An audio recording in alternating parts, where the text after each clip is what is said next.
guys, sa video ito ay pag-uusapan natin ang top 5 anime na kinalakihan ng mga batang 90s.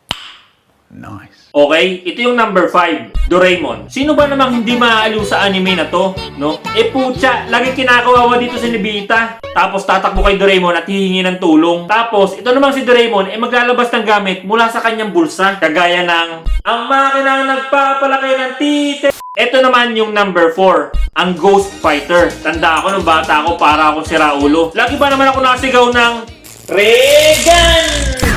Dahil yun yung pinakalas ni Eugene sa labanan, yung Regan. Tapos, ito naman mukhang halimaw na ito ay si Taguro. Putya, ito ang nagpasikat ng katagang mga mahihinang nilalang. Ito naman yung number 3, ang Slam Dunk. Hype na hype dito mga batang 90s. Tangina, alam nyo ba sa sobrang tiyaga namin manood dati? Isang linggo kami nakaabang sa TV hanggang sa bumaba yung bola. What? Dahil sa backstory ni Boy Labo. Tsaka comedy din kasi si Sakuragi. Hindi ka talaga maboboring sa anime na to. Kwento ko pa ba yung love story nila ni Haruko? Ito naman ang pang number 2, ang Dragon Ball Z. Oo guys, isa ako sa mga bata noon na sinubukang abutin ang antas ng isang pagiging Super Saiyan.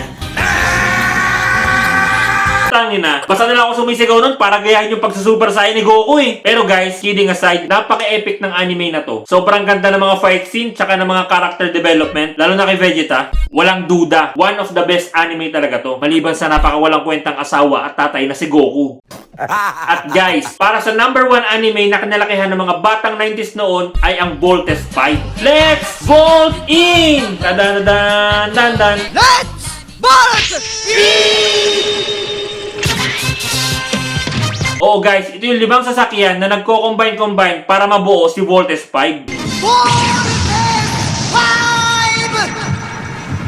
Ito yung kwento ng 5 mandirigma na pinagtatanggol yung mundo laban sa mga mananakop na nagmula pa sa Buzanian Empire. Tapos guys, yung tatlo doon sa 5 mandirigma na sina Steve, Little John, Big Bird ay magkakapatid na may lahing Buzanian. Tapos yung pinakakalaban doon na si Prince Zardos ay malalaman pa nila na kapatid pala nila sa ama. What? Actually, walang masyadong comedy dito. More on drama siya, pero maganda. So ayun guys, ang top 5 anime na kinalakihan ng mga batang 90s noon. Kayo guys, ano pa sa palagay nyo mga magagandang 90s anime na masarap panoodin? Let me know in the comment section ha. Meron pang Zenki.